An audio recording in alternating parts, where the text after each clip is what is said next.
फिर आएगा कलयुग की 20वीं पीढ़ी या 20वीं पीढ़ी प्रारंभ है।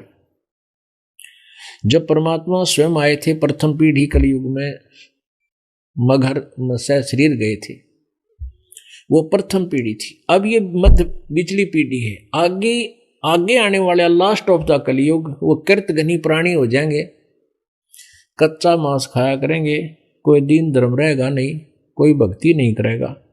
पुण्यात्माओं अभी देख लो कितना जुल्म हो चुका है। ये थोड़ा सा क्षेत्र भारतवर्ष का बचा हुआ जो मांसाहारी नहीं है, बहुत कम है, नाम मात्र के।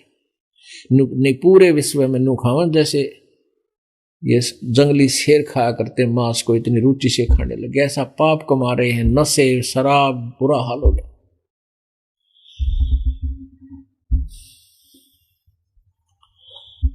और लास्ट में और 100 200 1000 2000 वर्ष के बाद क्या होगा इस प्राणी का? ये तो दया होगी मालिक की। पुण्यात्मा इस मार्ग को समझकर बुराई त्याग देंगे, फिर से एक बार स्टेबिलिटी होगी, डर बनेगा भगवान का। और परमात्मा जो सुख देगा वो कोई नहीं दे सकता, जो परमात्मा धन देगा वो राष्ट्रपति भी नहीं दे सकता। संसारिक सुख के साथ साथ हमें आध्यात्मिक लाभ भी मिलेगा।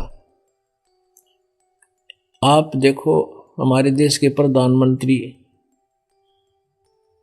थे इंदिरा गांधी जी, अब उसके जो आश्रित लोग थे उनसे कितना लाभ ले सकते थे। वो स्वयं भी एक अंगरक्षक ने उनको हत्या कर दी। उनके पुत्र सुपुत्र थे राजीव गांधी जी, वो भी किसी दुष्ट ने मार दिए। उनका पुत्र था वो भी एयर क्रैश में मर गया, दूसरा छोटे वाला। तो पुण्यात्माओं हम जिन का सहारा लिए बैठे हैं वो हमारे सहारे कंप्लीट नहीं है। हमने सारा आश्रय तकना चाहिए परमात्मा का, और हम एक दूसरे का आश्रित हो गए नहीं। तो कहने का भाव ये है कि जब हम परमात्मा की शरण में आएंगे तो एक बार हमें इतना सुख होगा, और उन एक्सीडेंटों में दुर्घटनाओं में भगवान रक्षा कर सकता है और कोई नहीं कर सकता। तो जब हम परमात्मा के विधिवत साधक होंगे, शास्त्र अनुकूल जब साधक होंगे, क्योंकि हमें ज्ञान होगा कि कबीर परमेश्वर के अतिरिक्त हमारा कोई नहीं है, और हम उनके अतिरिक्त किसी की पूजा कभी नहीं करेंगे, हम पतिव्रता पद पर आ जाएंगे। ये बस की बात को ना, स्वाभाविक हो जाएगा हमारे लिए। जैसे गीता जी अध्याय नंबर 2 के श्लोक नंबर 46 में कहा कि अर्जुन,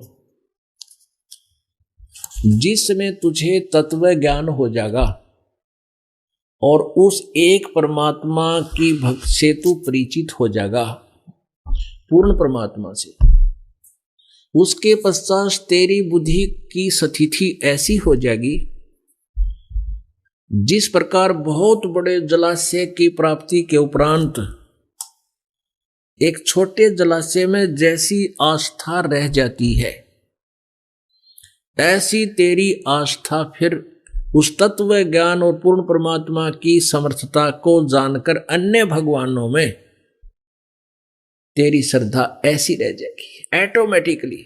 जैसे पुराने समय में जब ये ज्ञान बोला गया श्रीमद् भगवद गीता जी का, उसमें सब कुछ जो सिंचाई भी, जलपान, अब पानी पीना और जल पीते थे, पशुपालन, ये सभी जलाशयों पर होता था।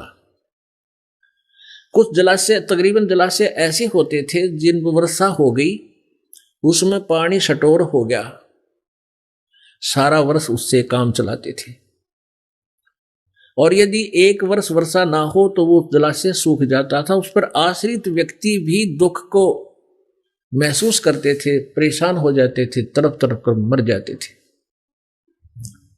तो यहां क्या बताना चाहता है कि उस छोटे जलाशय के स्थान पर उन प्राणियों को यदि बहुत बड़ी झील, बहुत बड़ा जलाशय प्राप्त हो जाए, जिसको 10 वर्ष भी वर्षा ना हो तो भी उसका जल समाप्त ना हो, इतना बड़ा जलाशय,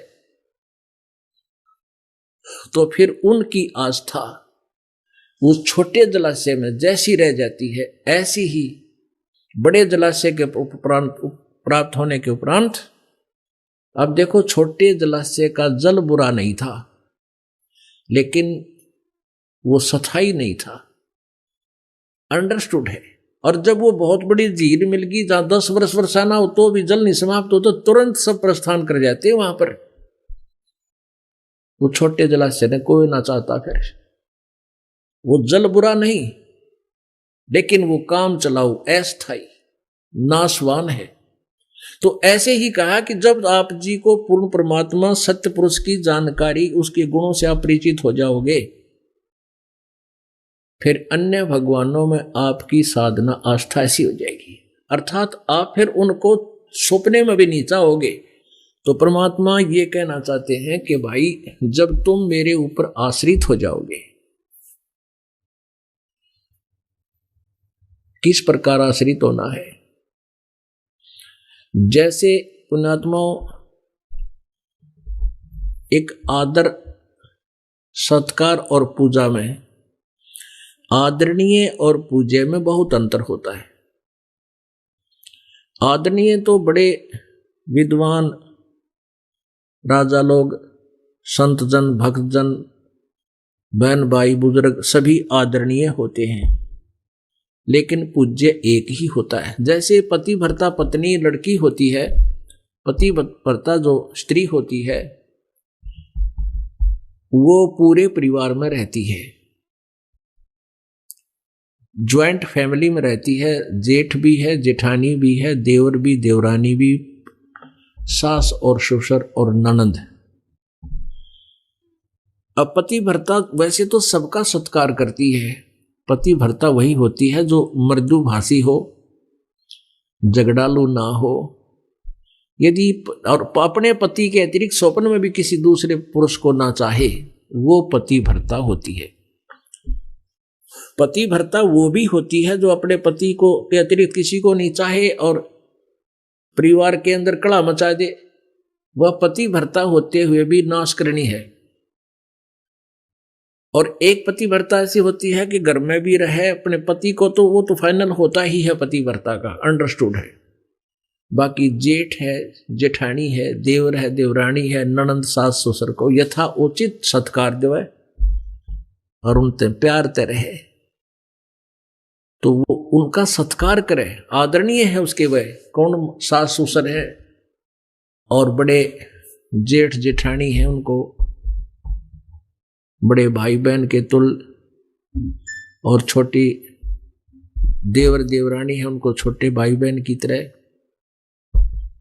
और ननद को अपने छोटी बहन की तरह।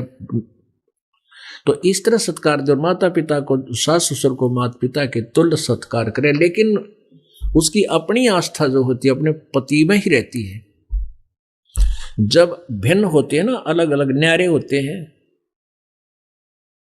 तो उस समय उसका देखा, फिर उसके तेवर देखा चलते समय अपने सारे आइटम ठाठा का अपने घर अंदर लेगी, एक ना छोड़ा उनका दूसरा का। तो ऐसे ही पुण्यात्माओं, अब हम यहां ज्वाइंट फैमिली में रह रहे हैं, ये ब्रह्मा विष्णु महेश ये सभी देव हमारे एक परिवार के अंग हैं। ये आदरणीय है लेकिन पूज्य नहीं है। हमारे पूज्य हमारे कबीर परमेश्वर हैं, वो परम अक्षर ब्रह्म है। उनकी पूजा से जब तक हम संसार में रहेंगे इनके साथ हैं, और जब हम इनसे न्यारे होंगे, सतलोक चलेंगे, अपनी पाई पाई इकट्ठी कर गोज में गाल लेंगे अपने राम नाम की पूजा भक्ति, और अपने मालिक अपने पति के साथ चले जाएंगे। जैसे वो पति भरता फिर अपने पति के कक्ष में अपने सारे सामान उठा कर रख लेती है। तो पुण्यात्माओं, जब हम ऐसे पति भरता यानी अन्य किसी देव से भी स्वप्न में भी हम कुछ इच्छा ना रखें, अपने संसारिक सुख की केवल एक अपने मूल मालिक कबीर देव से, कबीर साहब से हम इच्छा रखेंगे, उसके अतिरिक्त किसी में स्वप्न में भी नहीं चाहेंगे, तो हम पति भरता पद पर आगे, हम पति भरता भक्त हैं। अब परमात्मा क्या बताते हैं? पति भरता जमी पर जो जो धर है पावे, समर्थ झाड़ू देत है ना काटा लग जावे। क्या बताते हैं कि जब आप ऐसी आ जाते हो स्थिति में, कबीर जी के अतिरिक्त आप किसी के मन में स्वप्न में भी नहीं चाहते किसी देव को, तो फिर आप अपने जीवन रूपी सफर में जब चलते हो, पैदल सफर करते हो, प्रस्थान करते हो, परमात्मा आपके पाप रूपी कांटों को ऐसे बुहारता चलता है आगे आगे कि मेरे बच्चे को मेरी प्यारी आत्मा के कर्म रूपी पाप कर्म रूपी कांटा लग चुभ ना जाए, आपके दुखों को ऐसे दूर करेगा। पति भरता जमी पर जो धर है पावे, समर्थ झाड़ू देते है ना काटा लग जावे। आप देख लेना कुछ दिनों के बाद जब आप इस परमात्मा से परिचित हो जाओगे और सच्ची भक्ति करोगे, सब पूजाएं त्याग दोगे। अब क्या करते हो, शुरू शुरू में आते हैं, डरते रहते हैं उन आन उपासना को छोड़ने से, नाम भी ले लेते हैं और डरते डरते उनको भी नमस्कार पड़े पड़े करे जाते हैं, तो उनको लाभ नहीं होगा भूल के भी। या तो एक कदम उस पटरी पर खड़ा हो जाना है जिस पर गाड़ी चला करती है, गड्ढा में तो गियर न रखी थी हमने। 100 वर्ष सतगुरु की पूजा एक दिन आन उपासी, वो अपराधी आत्मा फिर पड़े काल की फांसी। कहते हैं इतनी भयंकर है वो गलत साधनाएं जो तुम कर रहे हो, शास्त्र विधि त्याग के मनमानी आन उपासनाएं, अन्य देवताओं की, भूतों की, प्रेतों की श्राद्ध प्राद्ध जो निकालते हो, इतनी भयंकर है। जैसे 100 वर्ष तय साधना कर ली और एक दिन आन उपासना कर ली, दूसरी साधनाएं जो तुम करते हो शास्त्र विधि त्याग का मनमाना आचरण, परमात्मा कहते हैं वो अपराधी आत्मा फिर पड़े काल की फांसी। इतनी भयंकर है इस भक्ति मार्ग में अन्य आन उपासना, यानी नियम को भंग नहीं होने दे। परमात्मा कबीर जी के अतिरिक्त किसी में श्रद्धा आपकी ना रहे, फिर देखना आपके घर में सुख है। आप सोच भी नहीं सकते वो सुख देगा भगवान आपके घर में। आपने सुना होगा, कभी देखा नहीं होगा। वो चमत्कार आपके घरों में होंगे, वो दुख आपके दूर होंगे कबीर परमेश्वर से। बोलो सतगुरुदेव। परम पिता परमात्मा सर्व सृष्टि रचनहार, कुल के मालिक, सबके मालिक, कुल धनी कबीर परमेश्वर जी की असीम कृपा से आप जी को ये सत्संग सुनने को मिला। पुण्यात्माओं, परमेश्वर कबीर जी ये सर्वशक्तिमान परमात्मा है, सबके मालिक हैं। हम सभी के एकमात्र यही वो पिता हैं, यही वो माता हैं जिसको हम कहा करते थे, तुमेव माता च पिता तुमेव बंधु च सखा तुमेव विद्या च द्रविण तुमेव सर्व मम देव देव। अब हम ये सेंटेंस बोला जरूर करते थे, याद भी कर रखा था, घोट रखा था, पर हम किसके लिए ये बोल रहे थे, किसको मान रहे थे कि वो है देवों का देव, भगवानों का भगवान, सर्वशक्तिमान कौन है वो, हमें कोई पता नहीं था। वैसे ही अटकलबाजी से हम अपनी क्रियाएं किया करते थे। उस परमेश्वर ने स्वयं आकर अपनी जानकारी दी, क्योंकि यहाँ के भगवान ने, यहाँ के स्वामी ने, 21 ब्रह्मांड के स्वामी ने, जिसके अंतर्गत हम यहाँ अधीन हैं, जिसके अंतर्गत हम इसके जाल में फंसे हुए हैं, इस काल भगवान ने हमें यहाँ पूर्ण रूपेण धोखे में रखा हुआ है। और उस परमेश्वर ने आके हमें बताया कि तुम यहाँ के रहने वाले नहीं हो, ये अच्छा ठिकाना नहीं है, यहाँ कोई जीव सुखी नहीं है, यहाँ कोई जीव स्थायी नहीं है, सबकी मृत्यु होगी और ना जाने कब हो जाएगी और किन परिस्थितियों में हो जाएगी। आज आप अपने परिवार को अपना मानते हो, इसी के भरण पोषण के अंदर सारा जीवन अपना व्यस्त रखते हो, सारा जीवन समाप्त कर जाते हो। एक पल का भरोसा नहीं परिवार के किस सदस्य की कब मृत्यु हो जा। पुण्यात्माओं, फिर ऐसे लोक में और भय नहीं बनता, डर नहीं बनता, अपनी मृत्यु का कभी डर नहीं बनता। यह सबसे बड़ी कमजोरी है इस जीव की, सबसे बड़ी भूल है ये। हम ये क्या सोचते हैं कि वो मर गया, हम अभी नहीं मरेंगे, अभी नहीं मरेंगे। जो मरने वाला भी यही सोच रहा था, मैं अभी नहीं मरूंगा, और वो भी मर गया, उसकी मृत्यु होगी। तो कहने का भाव ये है कि हम यहां इस काल ने विवश कर रखे हैं, जीव को एक पल का भी चैन नहीं छोड़ रखा। इतना महादुखी किया हुआ, चाहे यहाँ कोई प्रधानमंत्री है, चाहे कोई पूरी पृथ्वी का पति है, कोई भी जीव चैन की नींद नहीं लेता। और मान लीजिए कोई ये सोच रहा है कि मेरे तो सब ठीक है, बच्चे भी ठीक हैं, अरे एक पल में बिजली गिर जा, क्यों ना जाने क्या हो जाए एक मिनट में, तो क्या ठीक है यू? तो परमात्मा कहते हैं इस झूठे सुख को सुख कहे, मान रहा मन मोद, ये सकल चबीना काल का, कुछ मुख में कुछ गोदे। इस झूठे सुख को सुख मान कर ये प्राणी यहीं सेट होया बैठा है। परमात्मा कहते हैं ये तो काल का आहार है, और ना जाने कब ये खा जाएगा, किसको खा जाएगा, कैसे खाता है। जैसे मृत्यु होगी, मृत्यु के उपरांत सूक्ष्म शरीर और होता है, शरीर स्थूल शरीर के अंदर, उसको तपस्या पर जाकर डाल देता है, वहां चटक मटक जीव करते हैं, और उनसे निकले हुए गंध को ये वहां आहार करता है। पुण्यात्माओं, सत्संग के माध्यम से परमात्मा की वाणी सुनाई जाती है। परमात्मा की वाणी मीन भगवान का आदेश सुनाया जाता है।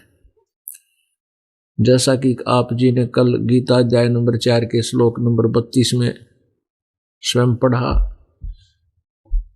कि उस सच्चिदानंद घन ब्रह्म की वाणी में, परम अक्षर ब्रह्म की वाणी में, जो स्वयं आकर उन्होंने अपने मुख से बोली हुई है, उसमें आध्यात्मिक धार्मिक अनुष्ठानों के विषय में विस्तार से जानकारी दी हुई है। और वो कार्य करते करते, कर्म करते करते सफल होती है।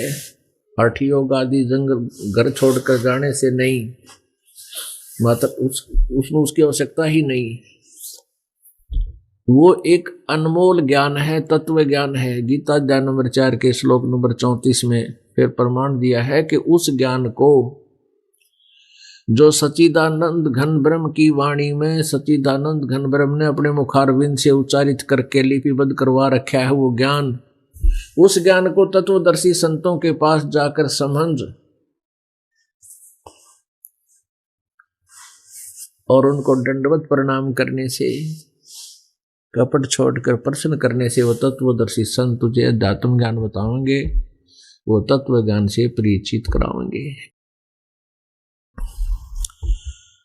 तो परमेश्वर ने स्वयं तत्वदर्शी संत की भूमिका की।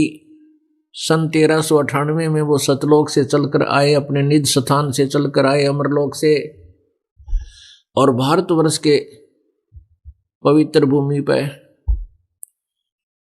भारतवर्ष के काशी शहर में लहर तारा नामक एक तालाब के अंदर विकसित कमल के फूल पर नवजात शिशु का रूप धारण करके वो परमात्मा प्रकट हुए, लीला की उन्होंने।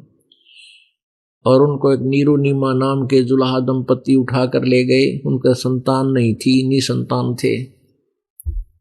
लीला में शरीर से परमात्मा बड़े हुए। जब वो 5 वर्ष के हो गए,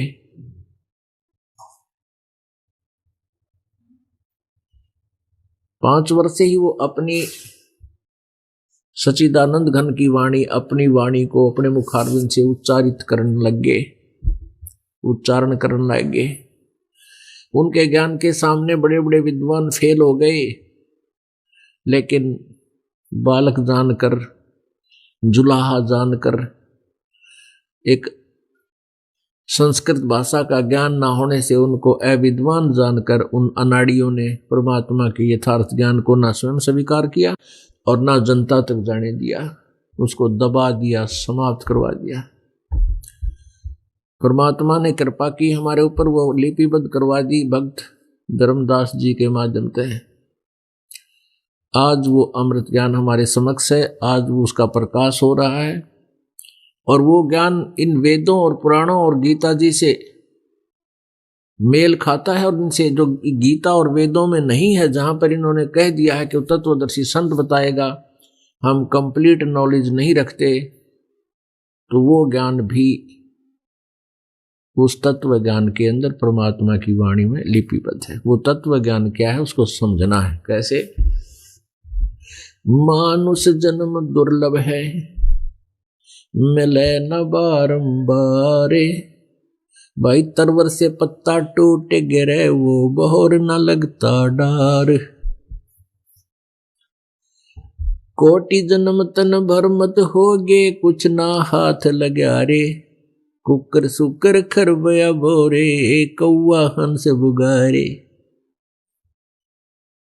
परमात्मा की वाणी कितनी प्यारी है, कितनी निर्णायक है, कितनी प्रेरणादायक है, लेकिन हम इस सिंपल वाणी को ना पढ़कर संस्कृत में माथा मारेंगे, वो संस्कृत के गच्छामी गच्छामी न करेंगे याद, उसमें वो जो वेदों में संस्कृत भाषा में वेद लिखे हैं, संस्कृत भाषा में गीता जी लिखी है।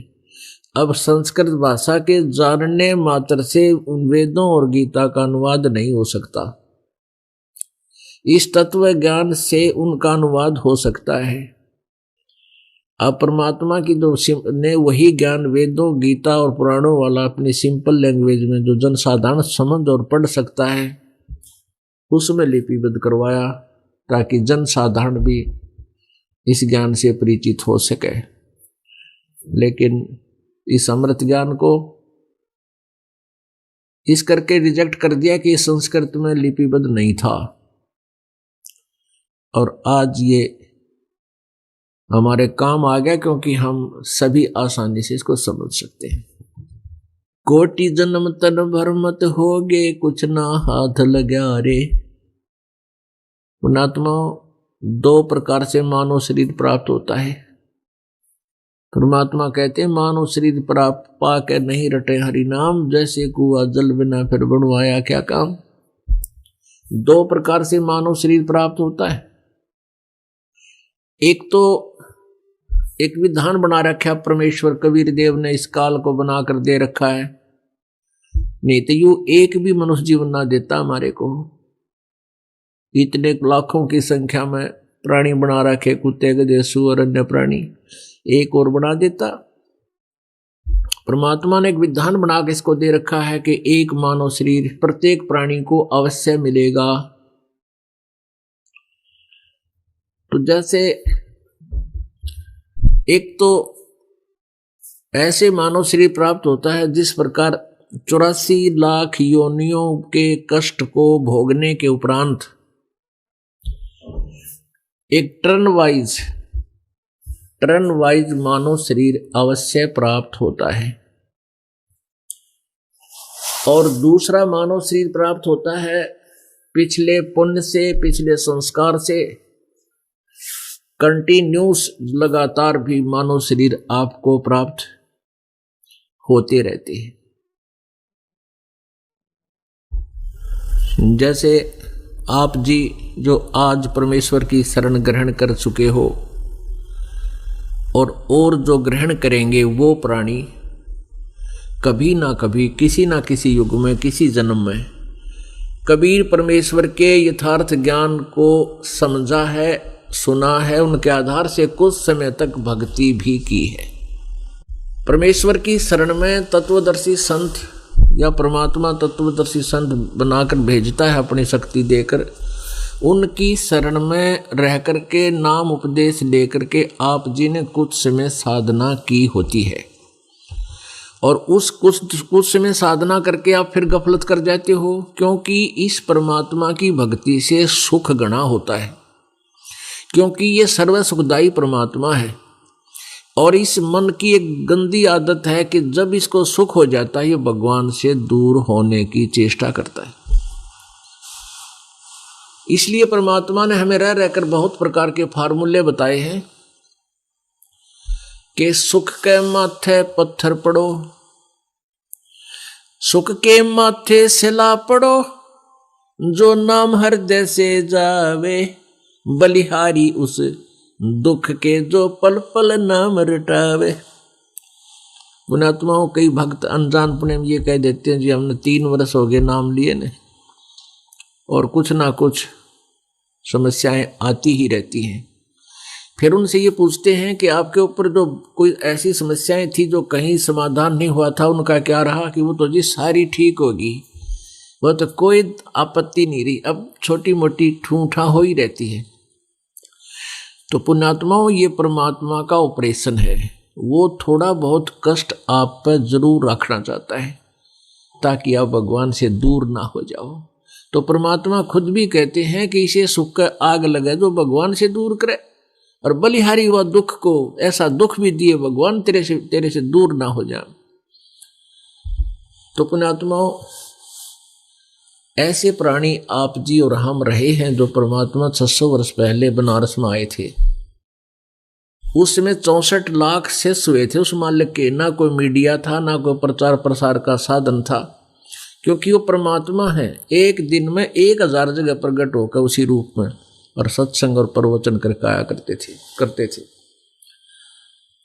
वो करोड़ रूप बना सकते हैं, जितने प्राणी हैं उतने भी वो रूप बना सकते हैं, क्योंकि समर्थ नाम इसी का होता है। और जो बहुत दुखी प्राणी थे उनको पहले तो सुख दिया, फिर वो ज्ञान समझा, परमात्मा के शिष्य बने। 64 लाख शिष्य हो गए थे आज से 600 वर्ष पहले, जबकि पूरा भारत में अफगानिस्तान, बलोचिस्तान, पाकिस्तान, बांग्लादेश, ये सारा नेपाल और ये इराक, ईरान, गढ़गजनी तक, ये सारा भारत था।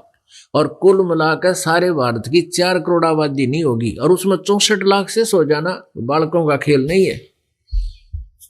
लेकिन हम गफलत कर गए, हम गफलत करके परमात्मा से दूर हो गए, क्योंकि हमें सुख हो गया था। जो दुख थे वो हमारे दूर कर दिए परमात्मा ने, फिर सुख हो गया, हम भगवान से दूर हो गए।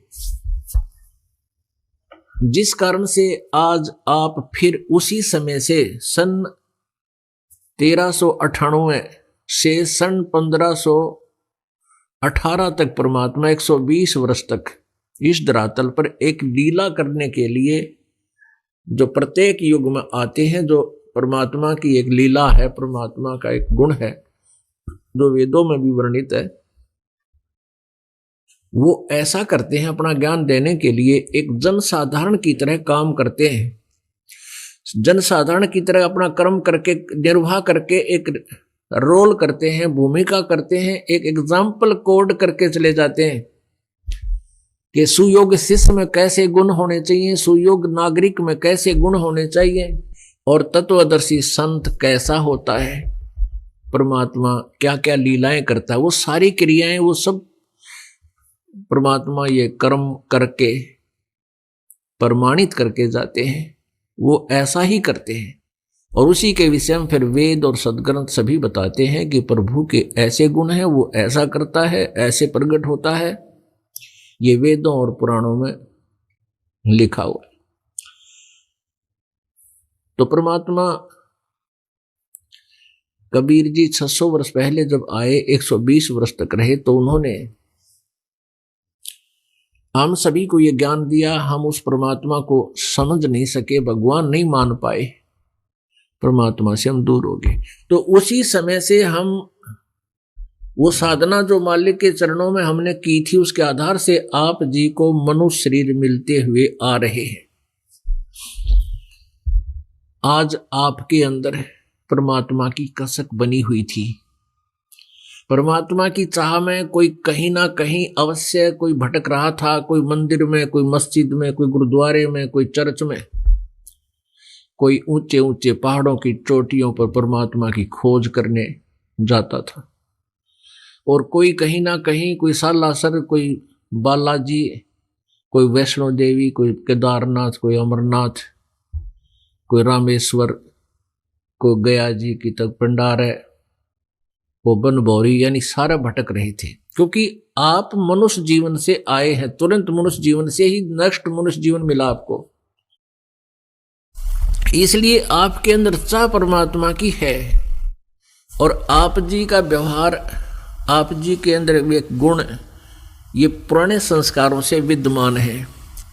आप जी यहाँ आते हैं, आप यहाँ 1 दिन 2 दिन 4 दिन जितना भी सटे करते हो, आप जी का व्यवहार कितना अच्छा है। जहाँ बैठा दिए वहीं बैठे रहते हैं, जो मिल गया खाने को उससे हर स्वीकार कर लेते हैं।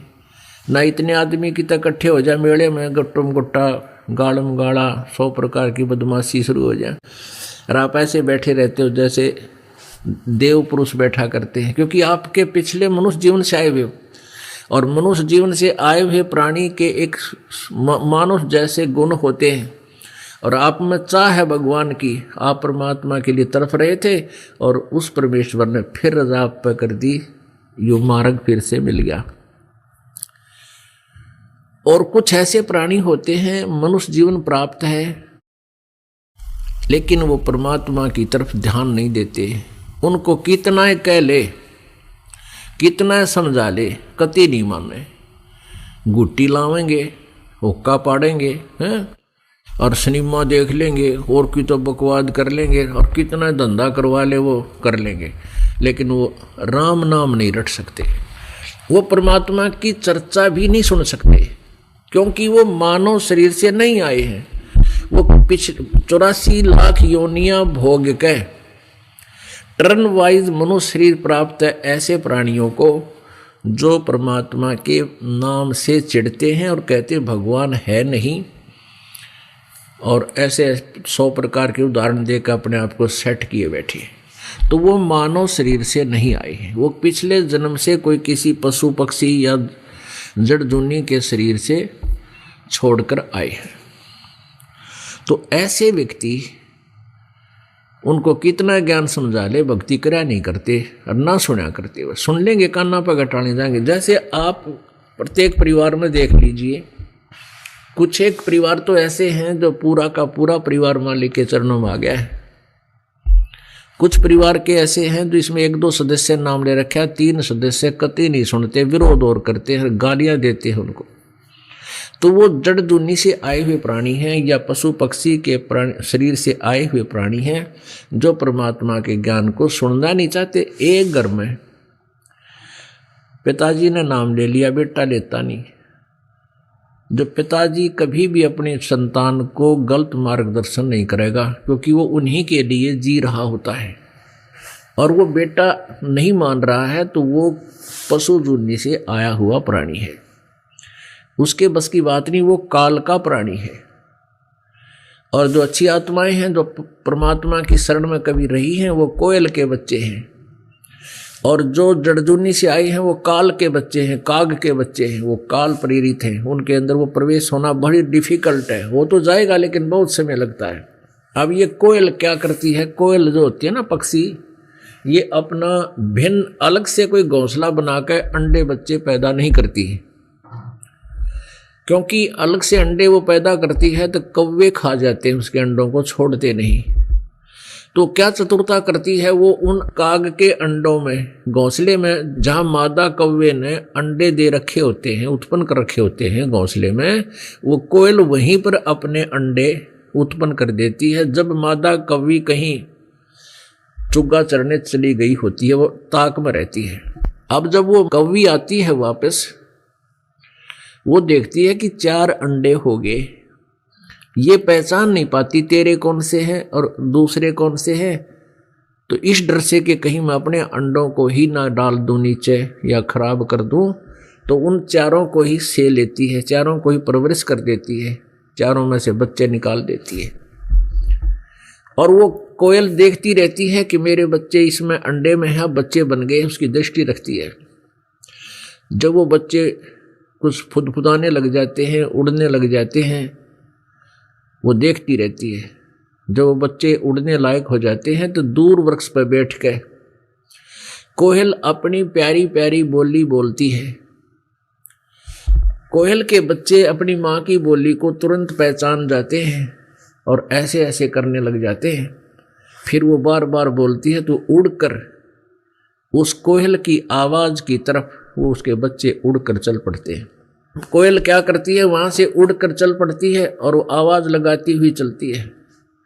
उसके बच्चे साथ साथ बहुत दूर निकल जाते हैं। कुछ देर तो वो कौवी उन बच्चों के पीछे उड़ती है, मेरे बच्चे गए, मेरे बच्चे गए।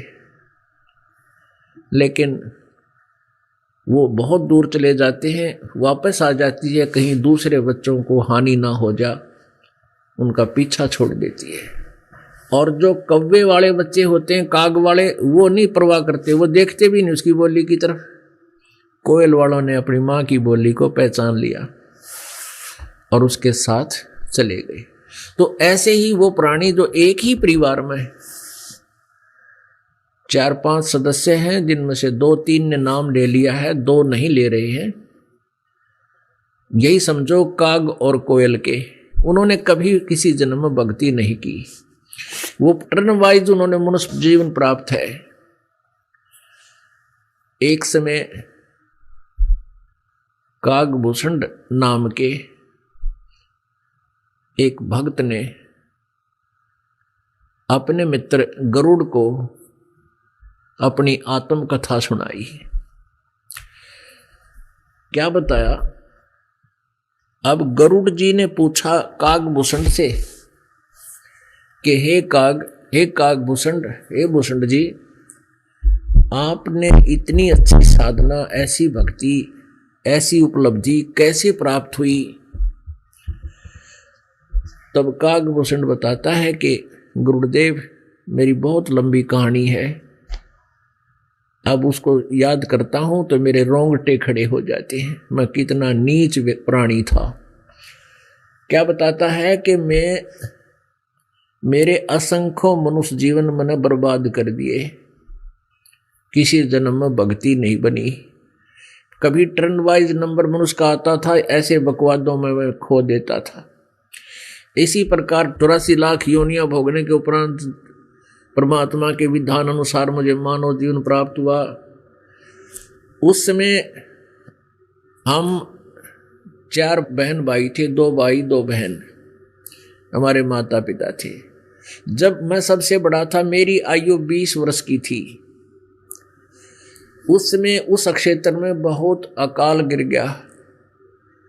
मेरी आंखों के सामने हाहाकार करके मेरा भाई, मेरी बहनें, मेरे माता पिता भूख के मारे तड़प तड़प कर प्राण छोड़ गए।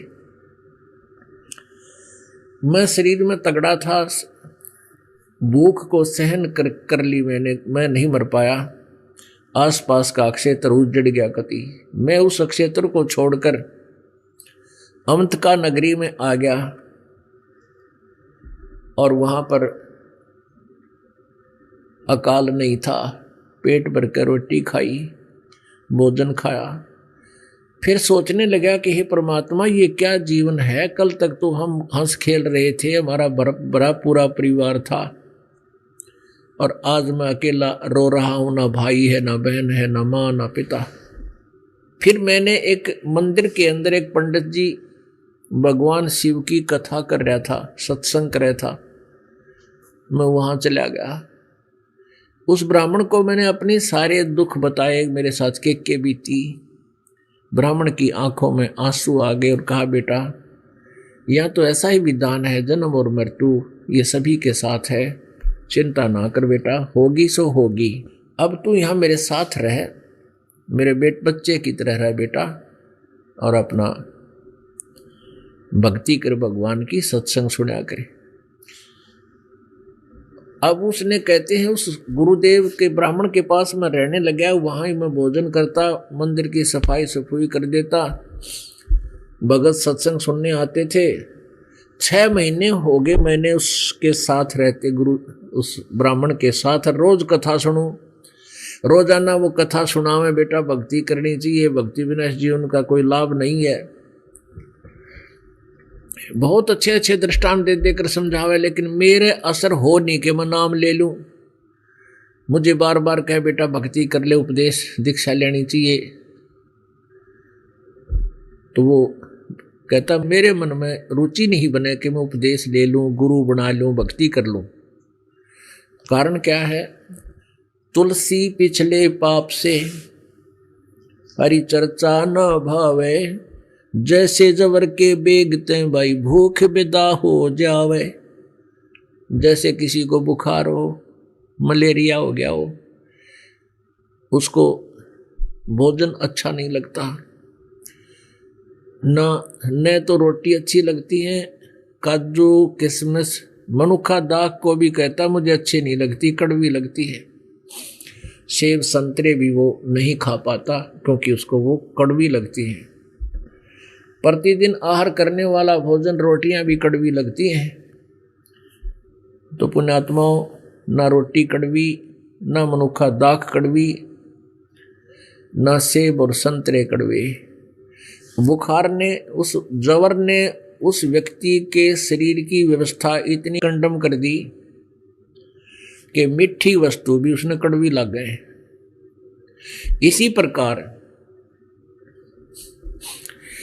पाप कर्मों के बुख जवर के कारण, पिछले जन्म जन्मांतर के पापों के दबाव से उस प्राणी को, जिसको परमात्मा की भक्ति और ज्ञान रूपी सत्संग रूपी मनुखा दाख कड़वी लगती हैं, तो उसके पाप कर्मों ने उसके अंतःकरण को इतना खराब कर दिया, वो मीठी वस्तु भी, मीठा पदार्थ भी कड़वा लग रहा है।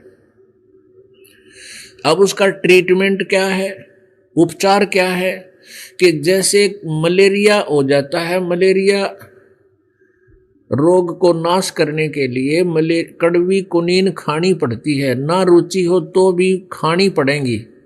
उनके खाने से ही वो मलेरिया जवर समाप्त होगा और फिर पुनः उसको भूख लगेगी, स्वस्थ होगा।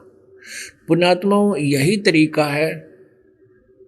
प्रारंभ में परमात्मा की चर्चा पिछले संस्कारियों को तो अच्छी लगती है, लेकिन जिनके संस्कार अच्छे नहीं होते और पीछे अच्छे भी संस्कार हैं लेकिन पाप कर्म ज़्यादा है, उनको भी डिफिकल्टी आ जाती है।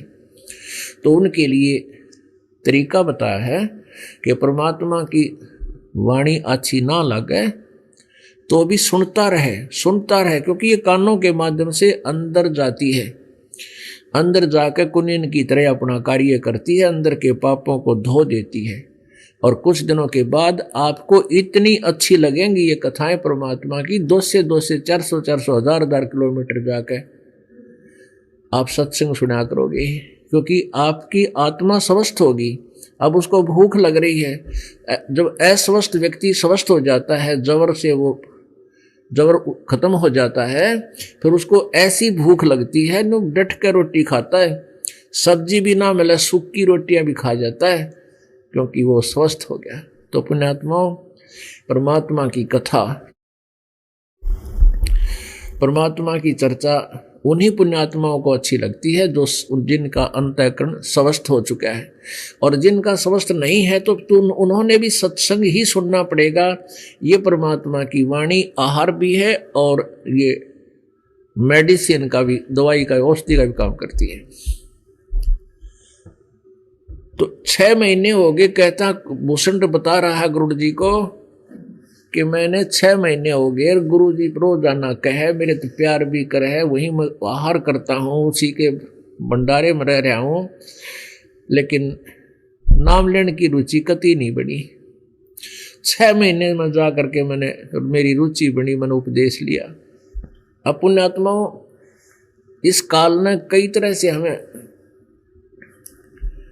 बना रखा है, व्यवस्थित कर रखा है। हम पहले तो भक्ति करना नहीं चाहते, भक्ति करने लगते हैं तो फिर हमारे अंदर एक और गुण है, मान अभिमान का अवगुण है ये, जिसके कारण हम भक्ति बर्बाद कर लेते हैं।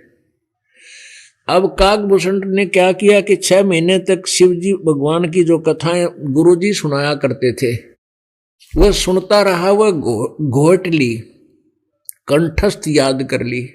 और उनकी अच्छी आवाज थी उस लड़के की, भूषण की, और युवा आयु उम्र थी। तो क्या हुआ, जो वहां श्रोता आते थे, जब गुरुजी कहीं स्नान करने चले जाते या कुछ घूमने फिरने चले जाते, कुछ श्रोता वहां बैठ जाते, तो वो कथा सुनाने लग जाता उनके अब्सेंस में। तो वो भगत जन कहने लगे, भाई कमाल कर दिया भूषण जी, आप तो गुरुजी से भी अच्छी कथा सुनाते हो, आपकी तो बहुत ही प्यारी आवाज है। उसके अभिमान घर कर गया और वो चौधरी पाक गया, अंडी पाक गया वो। फिर अब काकभूषण अपने सारे बताओ बीती हुई भूषण गुरु जी को कि एक दिन गुरु जी आए मंदिर में और मेरे पास कुछ चेले चपटे बैठे थे, मैं खड़ा नहीं हुआ, विमान का मारा और बैठे बैठे प्रणाम कर दिया। अब गुरु जी ने ध्यान नहीं दिया इन बातों पे, वो तो जाकर अपने भगवान शिव जी के शिवलिंग बना रखा था, उसको वहां उनकी पूजा पाजा करने लग गया और मैं बैठा रहा, बैठे बैठे दर्शन कर लिए। तो भगवान शिव जी ने ये बात खटक गई, आकाशवाणी करी, अरे धुरत, तू अपने गुरु का भी सत्कार नहीं कर सकता पाप आत्मा, तुझे 1 लाख वर्ष नरक में डालूंगा। ये आकाशवाणी गुरु जी ने भी सुन ली, भूषण बता रहा है। अब पुण्यात्माओं कहते हैं, बालक बहुत प्यारा माँ का, उससे बढ़कर शिष गुरुओं का। देखो, पिताजी को अपना बेटा बेटी बहुत प्रिय होते हैं, लेकिन माता को माँ से भी, पिताजी से भी 100 गुना लगाव अधिक होता है। और माँ से भी ज्यादा प्रिय शिष्य होते हैं गुरु को, ये सत्कर मान लेना। क्योंकि जब तक बालक, जैसे एक परिवार के 2, 3, 4 बच्चे होते हैं, तो एक आधा बालक ये कह देता है कि माँ या पिताजी आप इसका ज्यादा भेदभाव करते हो, इसको ज्यादा प्यार करते हो। वो उसकी अपनी सोच होती है, लेकिन माता पिता के मन में किसी भी बेटा बेटी में कतई अंतर नहीं होता, क्योंकि वो जो माता पिता पद पर हैं वो समझते हैं इस बात को। ऐसे ही जो गुरु पद पर होते हैं उनको अपने शिष्य माँ से भी अधिक प्रिय होते हैं, क्योंकि वो परमात्मा से परिचित होते हैं और बच्चों के भविष्य से भी परिचित होते हैं। तो वो उनको बहुत प्यारे लगते हैं कि इनकी भक्ति बर्बाद ना हो जाए, इनका जीवन नष्ट ना हो जाए। मुश्किल से बात शरह चढ़ी है। तो उस ब्राह्मण ने कहा, बेटा क्या गलती होगी, भगवान क्यों रुष्ट हो गए थे आपसे, आपको तो बहुत भयंकर श्राप दे दिया। हाथ जोड़कर खड़े हो गए, हे भगवान। गुरु जी प्रार्थना करते हैं, हे गुरुदेव, हे भगवान, बालक था, बोला बच्चा था, अभी नाम लिया था, इससे कोई गलती होगी हो तो माफ करो मेरे दाता, माफ करो मेरे दाता। काफी दिन तक आरती प्रार्थना करते रहे। तब आकाशवाणी हुई कि इसने बैठे बैठे दर्शन किए थे, इसने आदर सत्कार नहीं किया गुरु जी का। जब तू गुरु जी का ही सत्कार नहीं करेगा तो मेरे लोक में आकर मेरे साथ फिर यहाँ क्या तू व्यवहार करेगा। पुण्यात्माओं, ये देखो, ये खेल का मैदान है। बच्चे चाहे किसी सत्र में खेलें, जैसे डिस्ट्रिक्ट लेवल पर बच्चे खेलते हैं तो नियम वही होते हैं उनके, और जो स्टेट लेवल पर गेम खेलते हैं तो उनके भी नियम वही होते हैं, और जो नेशनल स्तर पर, राष्ट्रीय स्तर पर खेलते हैं उनके भी नियम वही होते हैं, और इंटरनेशनल अंतर्राष्ट्रीय स्टेट स्थिति में खेलते हैं तो उनके भी नियम वही होते हैं। तो ऐसे ही क्या बताते हैं परमात्मा ने अपनी अमृतवाणी में बताया है, कबीर जी ने, मम संत मुझे जान मेरा ही स्वरूपम। मेरे संत को, यानी जो मेरा नाम उपदेश देने का मैंने अधिकारी बना रखा है, उसको मेरा ही स्वरूप माने। गुरु मानुष कर जानते ते नर कहीं है अंधे, होए दुखी संसार में, आगे यम के फंदे। गुरु गोविंद कर मानियो, रहियो शब्द समाए, मिले जब दंडवत बंदगी, नहीं पल पल ध्यान लगावे। तो गुरु जी को परमात्मा मानकर अपने इस प्रॉब्लम को सोल्व करना है, जन्म और मृत्यु वाली ने। जैसे एक गणित में एक प्रश्न आता है, उसमें मूलधन ज्ञात करना होता है।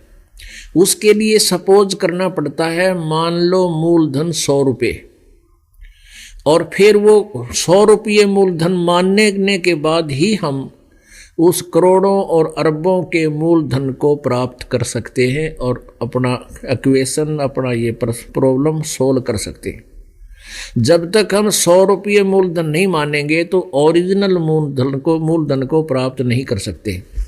तो परमात्मा ने इसलिए बताया है कि आप जी वो 100 रुपये है, वो मूलधन नहीं था, वो ओरिजिनल मूलधन नहीं है, लेकिन उसके बिना वो मूलधन मिल नहीं सकता।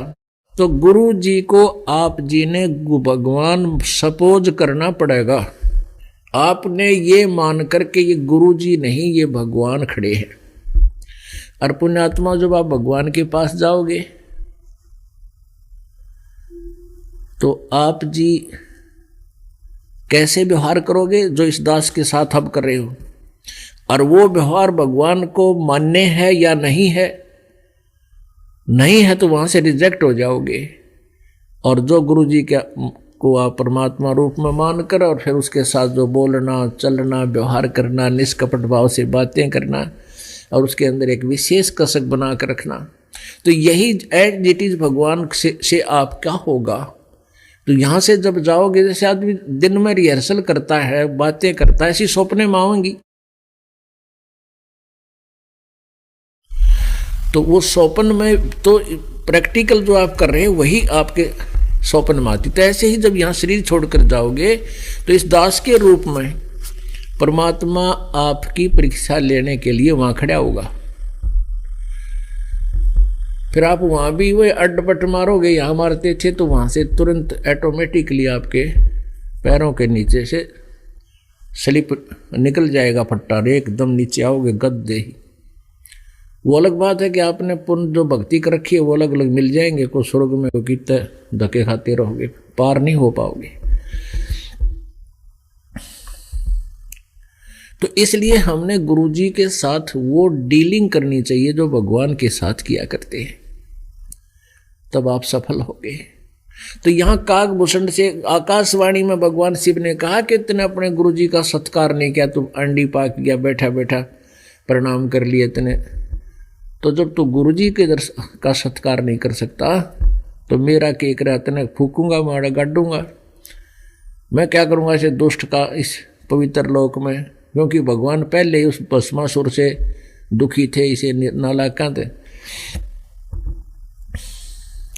तो फिर प्रार्थना की, उस गुरुदेव ने कहा बेटा माफी मांग भगवान ते, और काफी दिन तक कहता भूषण के मैं और गुरुजी प्रार्थना करते रहे। आकाशवाणी की के नालायक तेरे गुरुजी की अर्जी मैंने स्वीकार कर ली है, तुझे रहना तो पड़ेगा। जब तू यहाँ से शरीर छोड़कर जाएगा तुझे नरक में तो रहना पड़ेगा।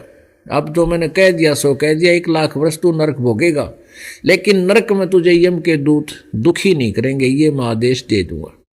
अपने आत्माओं देखो, जैसे किसी की जेल होगी और वो मंत्री का मित्र है, मंत्री का रिश्तेदार है, वो जेल में तो उसने रहना ही पड़ेगा, लेकिन वहां के वो जेलर और कर्मचारी उसको कह कुछ नहीं सकते, वहां बटेऊ की तरह रहेगा, मेहमान की तरह रखा जाएगा, लेकिन रहना पड़ेगा जेल में जब तक उसकी सजा बरकरार और है, निर्धारित है। तो इसी प्रकार उसने शिव जी ने उसको इतनी राहत तो दे दी कि नरक में तने यम के दूत दुखी नहीं करेंगे। वो आदेश मंत्री हैं, क्योंकि ये मंत्री है, उन्हें दे दिया। कहते हैं मैं 1 लाख वर्ष जेल में रहा, वहाँ नरक में रहा, लेकिन यम के दूतों ने मुझे सताया नहीं। गुरु जी की प्रार्थना पर, भगवान शिव जी के कृपा से। उसके बाद कहते फिर मेरा फिर मानव शरीर हुआ। उस मानव शरीर भी मैंने कई बर्बाद कर दिए। फिर मानव शरीर हुआ। फिर मैं लोमस ऋषि नाम के एक महात्मा, लोमस नाम के ऋषि एक कथा करे थे, मैं वहाँ जा बैठा। वहाँ मेरे मन में ये एक विकार है जीव के अंदर, वो फिर उत्पन्न हो गया। कहने लगा कि वो सरगुण के बारे में जानकारी दे रहे थे, सरगुण के बारे में, सरगुण। और मैंने कहा नहीं, मैं तो हूँ निर्गुण का अधिकारी, और सरगुण सभी नष्ट नाश हो जाई, निर्गुण कथा हमें बतलाई।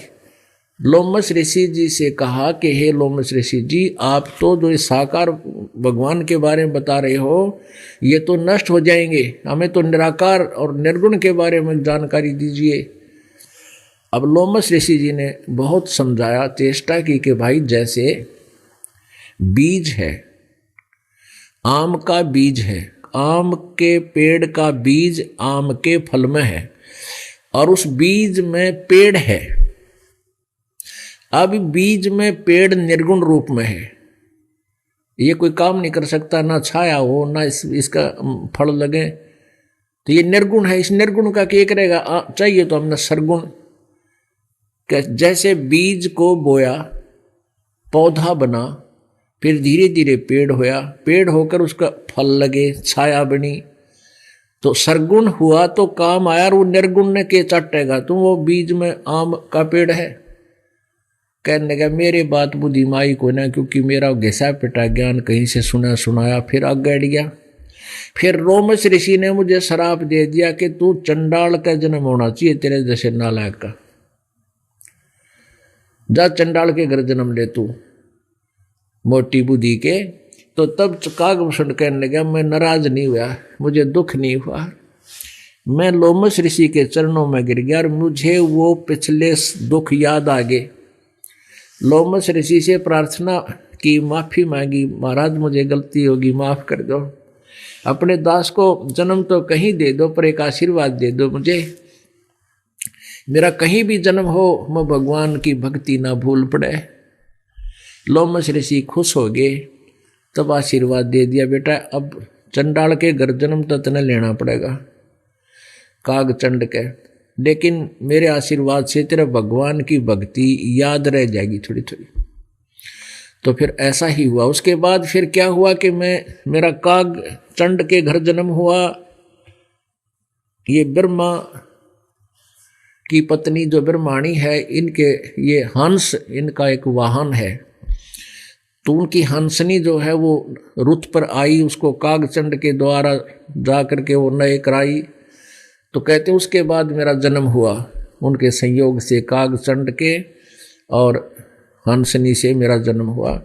और फिर नीचे का शरीर तो मनुष्य जैसा है, लेकिन मुंह कौवे जैसी है, ऊपर का शरीर कौवे का है, बाकी शरीर मनुष्य जैसा है, कागभूषण का। कहने लगे फिर मैं उसके बाद मुझे जोगजीत नाम के संत मिले, परमात्मा कबीर परमेश्वर जी चारों युगों में आते हैं, प्रत्येक युग में एक एक नाम उनका सुप्रसिद्ध होता है। जैसे सतयुग में सतसुकृत ऋषि नाम से, त्रेता में मुनिंदर ऋषि नाम से, द्वापर में करुणा में ऋषि नाम से, और कलयुग में कबीर परमेश्वर नाम से वो परमात्मा सुप्रसिद्ध हुए। लेकिन अन्य रूप बनाकर भी वो प्रकट होते रहते हैं, और उस समय भी वो ज्ञान प्रचार और समझाते रहते हैं। तो ऐसे वो परमात्मा जोगजीत नाम से सतयुग में आए हुए थे, और उससे फिर कहते हैं मैंने उनका ज्ञान विचार सुना, उनसे काफ़ी देर तक डिस्कस की, फिर उन्होंने जो सृष्टि रचना मुझे सुनाई, उसके बाद मेरी होश हवास उड़ गई, चरण पकड़ दिए, प्रभु ऐसी ज्ञान तो किसी ने आज तक सुनाया नहीं, और उनसे मैंने दीक्षा ली। तब मेरी ये स्थिति आई है, तब मैं ऐसी मेरी भक्ति बनी है और मेरी लंबी आयु होगी। तो पुण्यात्माओं, कहाँ से बीज पड़ा उसकी भक्ति का? पहले तो कहते असंग जन्म चले गए, मैंने याद भी कौन किया परमात्मा। फिर स्टार्ट कहाँ से हुई, फिर गलती बन गई, फिर नरक भी हो गया, फिर जन्म हुआ, फिर बकवाद कर दी है, और फिर धीरे धीरे आखिर में रोग कहाँ कटा? उस परम पिता परमात्मा के चरणों माने से, उसके सच्चे ज्ञान से, उसकी सच्ची भक्ति से अब आपको उस परमात्मा की अमर वाणी में ये ज्ञान सुनाते हैं। अमर वाणी सुनाते हैं आपको। बूझे गरुड़ भूषण बियाना, मोह से भेद कहो विधि नाना। वचन सुशील दृष्टि अनुरागा, देवतों की देह द्वार मुख कागा। कलंगी तीन शीस पर साजय, शब्द कुलाहल हर्ष निवाजय। मधुकर बैन सुनत हो शांति, कहो भूषणिया की उत्पाती। श्रवण सुर सुमरत वचन उमेदा, दाम रसायन सब तन भेदा। बचन सुनत सुख होत आनंदा, भेद कहो निज परमानंदा। कमल कपोल मधुर बन तेरे, सुनते शब्द कटे पाप मेरे। आज अनादि कथा विस्तारा, मोह को भेद कहो तत्सारा।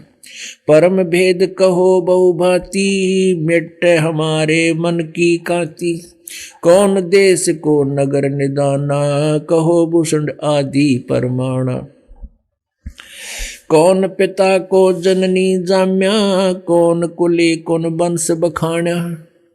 अरवन वर्ण कला परवेसा, तुमरी महिमा कर है शेषा। जल स्वरूप कुछ तरंग न तेजम, इंद्री जीत चढ़े मन से जम। ब्रह्म निरूपण निर्गुण भेखा, कहो भूषण मोय आद संदेशा। चंद्र का तेज सूरज की किरणा, जासे अधिका तुमरा वर्णा। कौन कलागत रूप स्वरूपा, तिमर मेट उजियारा धूपा। सुनो भूषण तुम अकल अनूपा, भेद कहो परमानंद जू का। कह भूषण तुम सुनो खगेसा, तो से भेद कहूं परवेशा।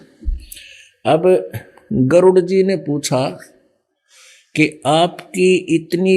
आपके पास बैठने से मुझे ऐसी शांति आती है, मैंने कहीं नहीं देखा। और आपका ऐसा चेहरा है, आपके दर्शन से ही आनंद होता है। आपने ऐसी उपलब्धि कैसे हुई, ये पूरी विस्तार से मुझे बताने का कष्ट करें। अब काकभूषण कहता, कह भूषण तुम सुनो खगेसा, तो से भेद कहूं परवेशा। अपने आत्मा परमात्मा कबीर जी अपनी प्यारी आत्मा गरीबदास साहिब जी छुड़ानी वाले जिला झज्जर हरियाणा वाले को मिले। उनको ये ज्ञान दिया जो स्वयं 600 वर्ष पहले बताया करते थे। और इनको हम अविद्वान कहा करते थे, ये अनाड़ी लोग, ये अनाड़ी ऋषि, मैं ऋषि ब्राह्मण, कि वो क्या जाने भाषा के बारे में, संस्कृत के बारे में। अब देखिए भाषा का कैसा रोग सा काट रखा, कितनी अच्छी तरह भाषा बोल रखी है। कह भूषण तुम सुनो खगेसा, तो से भेद कहूं परवेशा। खगेश, अब यह खगेश भाषा संस्कृत की है। खग माने पक्षी, खगेश पक्षियों के राजा, पक्षियों के स्वामी खगेश। गरुड़ जी को काकभूषण कह रहे हैं कि सुनो खगेशा, हे पक्षीराज, अब मैं जो बता रहा हूं उसको सुनो। कह भूषण तुम सुनो खगेसा, तो से भेद कहूं परवेशा। शंख कल्प जुग गए बिहाई, पूर्व जन्म की कथा सुनाई। कहते मेरे शंखों कल्प बीत गए या धके खाते न, और बहुत से जन्म बर्बाद हो गए। पूर्व जन्म की मैं कथा सुनाता हूं। शंख कल्प जुग हो गए, जामन मरण जिहान। जन्म मरण में इस संसार में शंखों जन्म बीत गए। जन्म पूर्व ला तुझे कहूं, सुनो खगेश सुजानी। सुनो गुरुड़ मेरा आज संदेशा, भिन्न भिन्न भेद कहो खगेशा। शंख जन्म पूरब पैमाला, गए जो मिथ्या नहीं संभाला। कहते मेरे मनुष्य जीवन, शंखों मनुष्य जीवन बर्बाद चले गए, उनमें भक्ति स्टार्ट नहीं हुई, प्रारंभ नहीं कर पाया। शंख जन्म पूरब पैमाला, गए जो मिथ्या नहीं संभाला। अवधपुरी एक नगर निधाना, जहां अवतार धरे मोरे प्राणा। अवधपुरी में मेरा जन्म हुआ। 20 वर्ष की उम्र पुनीता, मात पिता भय काल सनीपा। पड़ा काल दुर्भिक्षता ही, पृथ्वी डोल गई रे भाई। कहते इतना भयंकर काल गिरा, कहते धरती हलगी, वहां पर हाहाकार मच गई।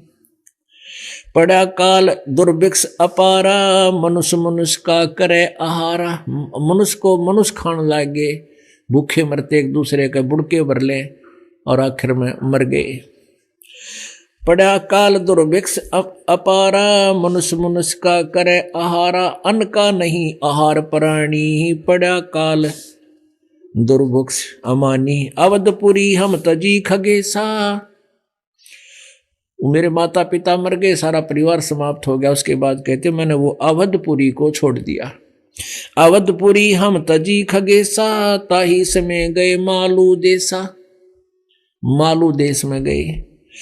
पुरी अवंती लीन्या बासा, जावा नहीं अन्न की तरासा। अवंतिकापुरी में मैं चला गया, वहां अकाल नहीं था। अन्न तो तहां पेट भर खाया, कह भूषण सुनो खगराया। पंडित एक अवंती माही, कथा कर्ण शिव द्वारे जाही। 6 मास हम संगति कीनी, बहुर तास की दीक्षा लीनी। 6 महीने तक उसका साथ किया, तब मैंने दीक्षा ली उनसे। टहल करत जिस पंडित केरी, गुरु चेले का भाव गनेरी। स्वामी कर्ण गए स्नाना, पूजा अर्पण धूप ध्याना। शिव पूजा पंडित अर्थावे, बेलपत्र धर लिंग बनावे। शिव पूजा पंडित करे, जहाँ हम लिया निवास। गुरु शिक्षा मन में करी, मिटी खगेश पियास। तन मन अर्पे फेरे माला, जाके ऊपर ईश दयाला। कहते उस पंडित जी के ऊपर भगवान शिव जी पूर्ण प्रसन्न थे, उनकी वो सच्चा पुजारी था। पूजा करण देवालय आए, जहां हम बैठे दर्शन पाए। कहते हैं जब वो मंदिर में आए एक दिन पूजा करने, तो मैं बैठे बैठे ने उनके दर्शन कर लिए। पूजा करण देवालय आए, देवालय यानी मंदिर में आए। जहां हम बैठे दर्शन पाए, जहां शिव को मोह दिया सरापा। लाख वर्ष तुम जमपुर रखा। तहां शिव जी ने इस बात पर मेरे को श्राप दे दिया, लाख वर्ष तक जमपुरी यानी नरक में रखने का। पंडित सुना बचन शिव केरा, ओठ चरण लिए कीन गुरु केरा। पंडित शिव का ध्यान लगाया, कल्प करी बालक बोराया। रे धर बालक तू शिव का ध्याना, ताते बख्शे तेरे प्राणा। 4 पहर पंडित को बीते, बहुर आवाज हुई मन चीते। 4 पहर तक ब्राह्मण पंडित जी गुरु जी अपने शिष्य का अपराध क्षमा कराने के लिए प्रार्थना करते रहे।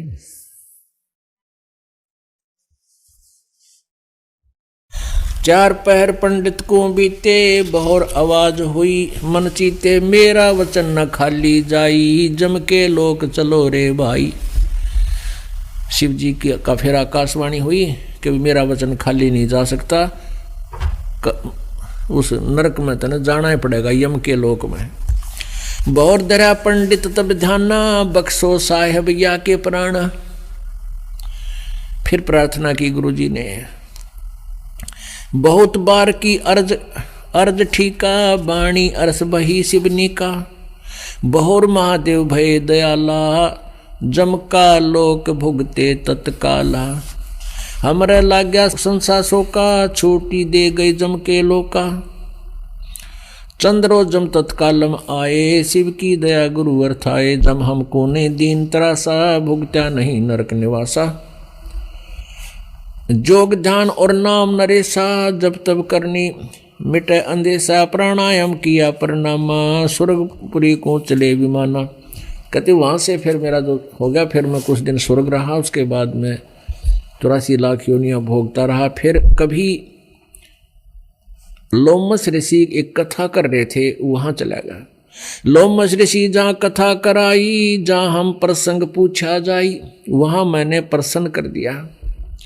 एक विषय के ऊपर मैंने जानकारी चाहिए। सरगुण कथा होत तिस बारी, हम तो निर्गुण के अधिकारी। सरगुण अर्थ हो में गौराया, लोमश ऋषि प्रसंग बतलाया। बहुर संबोध किया, तिस बेरा बैठे जाए निकट हम नेरा। कहते हैं बार बार फिर संवाद किया उनसे। उसके पीछे बैठा था श्रोताओं के, मैं आगे जाके लोमश ऋषि के पास बैठ गया। गुरुड़ जी को भूषण जी बता रहे, सरगुण कथा बिना क्या गावे, निर्गुण पद नजरों नहीं आवे। जद जा बोले काग बुसुंडा, दर्श्या अद्भुत रूप अखंडा। अब ऋषि लोमश ऋषि बता रहे हैं कि भाई निर्गुण तो चीज दिखाई नहीं देते न, और सरगुण बिना उस निर्गुण न समझावांगे कैसे। जैसे आम के किसी भी पेड़ के या पौधे के बीज को ले करके उसको समझाने के लिए बताना पड़ेगा कि इस बीज में ये सामने पेड़ है, ऐसे पेड़ है, ऐसा पेड़ इसके अंदर निर्गुण रूप में है। अब सरगुण कहीं होगा नहीं तो निर्गुण न तू समझेगा क्या। जिस व्यक्ति ने आम का पेड़ ना देखा हो और आम के बीज को दिखा करके समझावा कि इसमें कैसा पेड़ होता है, तो उसको दिखाया जाता है कि ये जो आम सामने खड़ा है, ये पेड़, ये इस बीज में निर्गुण रूप में है। तो सरगुण बिना निर्गुण के गावे, निर्गुण पद नजरों नहीं आवे। अब लोमश ऋषि तो न्यू बतावे थे, न्यू बोला मेरी बुद्धि में यह बात समाई को ना। क्या बताते हैं, सरगुण कथा बिना क्या गावे, निर्गुण पद नजरों नहीं आवे। जदवा बोले काग बुसंडा, दर्शा अद्भुत रूप अखंडा। सरगुण सकल नाश हो जाई, निर्गुण सदा रहो लोलाई। अब कहने लगा, मैं उस लोमश ऋषि को शिक्षा देने लग गया कि जो दिखाई देता है तो नाश हो जाएगा एक दिन, और निर्गुण की भक्ति करो, निर्गुण की भक्ति करो। लोमश ऋषि प्रसंग विस्तारी, विस्तार से बताया उस प्रसंग को लोमश ऋषि ने। सुनो सुनो गुरुड़ आदि कथा हमारी। लोमश ऋषि प्रसंग विस्तारी, सुनो गुरुड़ आदि कथा हमारी। बहुर कहा सरगुण प्रसंगा, शिव की जटा रहे जो गंगा। तप कर कह भागीरथ लाए, तीहू लोक कीर्ति दर्शाए। पुणात्माओं, ये तत्व ज्ञान है और इन कथाओं से बहुत कुछ निष्कर्ष निकलेगा। अब सरगुण निर्गुण, निर्गुण बताते थे, निराकार है भगवान, निराकार है। अरे निराकार तो हमने ना दिखता इसलिए है, जो साधनाएं हमने की वो उनसे भगवान मिला नहीं। जैसे कितना अच्छा उदाहरण दे रहे हैं कि बीज में वृक्ष है, और जब तक इसको बीजेंगे नहीं तो बीज में वृक्ष हमें दिखेगा कैसे। और दूसरा उदाहरण ये दिया है कि सरगुण निर्गुण का दूसरा उदाहरण दिया है कि जैसे भगवान शिव की जटा कुंडली में, जटा एक ये जटा जो भगवान के शिव पर दिखा रखी है ना, ये बालों का जटा, और इसमें एक औरत का मुंह सा दिखा कर उसके मुंह से गंगा निकलती दिखा रखी है। ये तो एक बनावटी कल्पित है, ऐसा नहीं है। भगवान शिव के लोक में एक जटा कुंडली, एक डैम है, बहुत बड़ा सरोवर, बहुत बड़ा। यो प्रत्येक लोक के अंदर, जैसे शिव के लोक में, विष्णु के लोक में, ब्रह्मा जी के लोक में, सबके लोक में बड़े बड़े सरोवर होते हैं। तो शिव जी के लोक में एक बहुत बड़ा डैम है, उसका नाम जटा कुंडली है, उसका नाम जटा कुंडली डैम है। तो वो सतलोक से गंगा आई थी और उसके बाद वो जटा कुंडली डैम में 6 महीने तक रही। मतलब 6 महीने में वो जटा कुंडली जो डैम था, वो सरोवर था, वो भरा। उससे भरकर फिर वो ऊपर आई। उसी समय भागीरथ जी तप कर रहे थे गंगा को नीचे लाने के लिए। उन्होंने कहा ना, गंगा ने आना था और भागीरथ ने जस पाना था। ये सारी कहानी अब समझ में आओगी। अब यहां क्या बता रहे हैं, शिव की जटा रहे जो गंगा, बहुर कया सरगुण प्रसंगा, शिव की जटा रहे जो गंगा, तब कर कै भागीरथ ल्याए, तिहु लोक कीर्ति दर्शाए, गुप्त वस्तु प्रगट दिखलाई, निर्गुण सरगुण समझो बाई। कि या गंगा हमने ना दिखे थी, हमारे लिए अवेलेबल पृथ्वी पर नहीं थी, भागीरथ ने तप किया और उस तप करके उस निर्गुण जो हमें नहीं उपलब्ध थी वो थी वहां पर मौजूद, साकार में थी। और वहां से ये गंगा नीचे गिरती है तो वहां से नीचे गिरने से ये वाष्प रूप बन जाती है, वाष्प।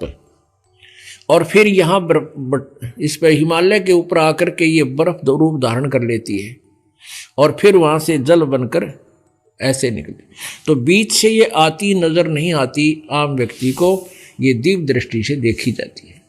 और ये गंगा सतलोक से आई है, काल के लोक का ये अमृत नहीं है। पुण्यात्माओं, अब ये बातें याद रखने की हैं कि ये तत्व ज्ञान है, इसमें सब निर्णय होगा। जो अभी तक हम खिचड़ी ज्ञान बनाए बैठे थे, किसी का सिर पैर हमारे पास नहीं था, अब ये सारा सुलझ जाएगा। कहते 9 मण सूत उलझिया, ऋषि रहे जख मारे, सतगुरु ऐसा सुलझा दे, भाई उलझे न दूजी बारे। इन काल ने और काल के दूतों ने, इन झूठे गुरु ऋषि में ऋषियों ने आध्यात्मिक ज्ञान को ऐसा उलझा दिया जैसे 9 मण यानी 360 किलो सूत, ये धागे होते थे पहले, कच्चा सूत काटते थे, वो 1 किलो उलझा हुआ ना सुलझा सारे दिन में। जब न खींचे तो टूट जा तो गांठ पड़ा तो फिर वो कपड़ा नहीं बन सकता, वो व्यर्थ होया, उसको बड़े प्यार से सुलझाना पड़ता था। तो 1 किलो उलझे हुए सूत ने सुलझाने में सारा दिन लग जाता था दुल्हे का।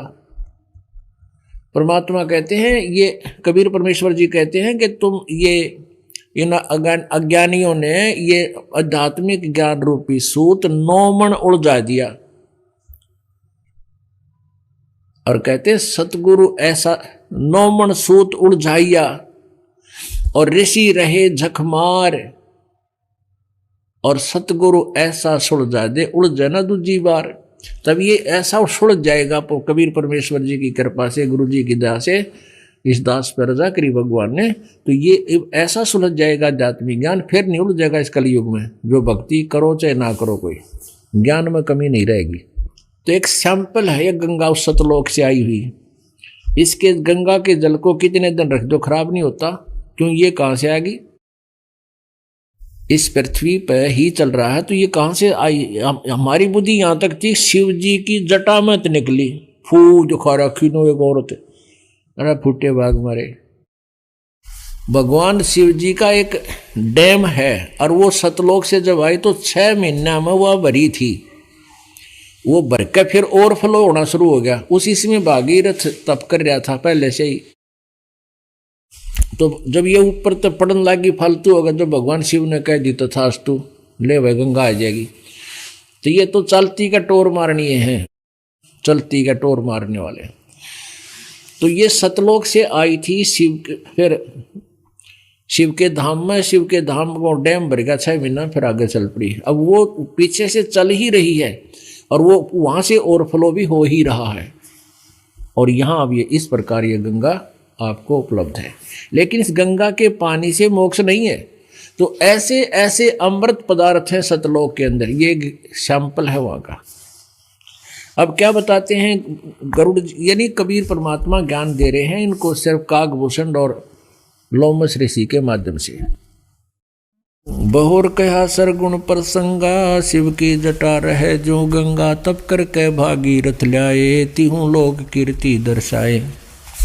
गुप्त वस्तु प्रगट दिखलाई, निर्गुण सुरगुण समझो भाई। और तोड़ कर दिया कि निराकार और साकार समझ लो, निर्गुण और सरगुण। ये वहाँ पर सतलोक में थी गुप्त, यहाँ नहीं आ रही थी, फिर शिव जी के लोक में आई शिव जी के लोक में थी, यहाँ नहीं पहुंच रही थी, तो ये वहां गुप्त थी, वो यहाँ आ गई, ये हमें दिखाई देने लगे, सद्गुण हो गया। लेकिन ये पहले भी एज इट इज इसी रूप में विद्वान थी। तो ऐसे ही परमात्मा साकार रूप में सतलोक में है, हमें दिखाई नहीं देते, इसलिए हमने उनको निर्गुण मान लिया, निराकार मान लिया, और वो स्वयं यहाँ आकर प्रकट हुए तो साकार हो गए। गुप्त वस्तु प्रगट दिखलाई, निर्गुण सरगुण समझो बाई, वृक्ष बीज में है सब ठौरा, जब उगे तब दिखे मोरा, डाल पान सब नजरों आया, पंछी केल करते हैं छाया, फल पक्षी नर करें आहारा, या लीला सरगुण विस्तारा, सरगुण भोग किए भगवाना, बहुविधि बिल से संत सुजाना, लोमस ऋषि पर संग सुनाया, दम बिन शंख आवाज नराया, शंख शरीर पवन से गूंजे, आत्मज्ञानी पद को बूझे। अब ये बताया कि जैसे वृक्ष बीज में है सब ठौरा, प्रत्येक बीज में वृक्ष है, लेकिन वो उगेगा जब दिखाई देगा, फिर उसका फल लगेंगे, पक्षी भी खाओगे, मनुष्य भी खाएंगे, छाया भी होगी, यानी वो लाभदायक हुआ। सरगुण बिना निर्गुण किसका मां, निर्गुण बिना ना सरगुण धामा, बर्तन बिना वस्तु का पावे, वस्तु हो तो बर्तन आवे, कह लोमस ऋषि सुनो भूसंडा, जीवन पुष्ट हो तो बिन अंडा, अंड बिना तो पिंड ना होई, पिंड अंड का साक्षी सोई।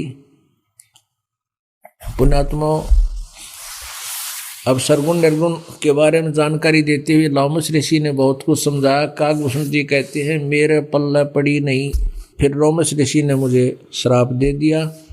आगे क्या बताते हैं, जोगजीत मिला गुरु पूरा, पूर्ण ब्रह्म का सकल जहूरा, फिर उसके बाद मुझे श्राप दे दिया, फिर चंड के घर मेरा जन्म हुआ। उसके बाद जोगजीत मिला गुरु पूरा, पूर्ण ब्रह्म का सकल जहूरा, मोकू नाम दान उन दीना, ताते अभय पद में चीना। कहते हैं जो आज मुझे उपलब्धि हुई है ना, लोमस ऋषि से मेरी बात बनी, क्योंकि वो निर्गुण सरगुण तो बता दिया, पर उसके पास मंत्र ठीक नहीं था। फिर मुझे जोगजीत नाम के एक पूरे गुरु मिले, उन्होंने मेरा सारा संशय निवारण किया, जिससे मुझे ये अभय पद मिला।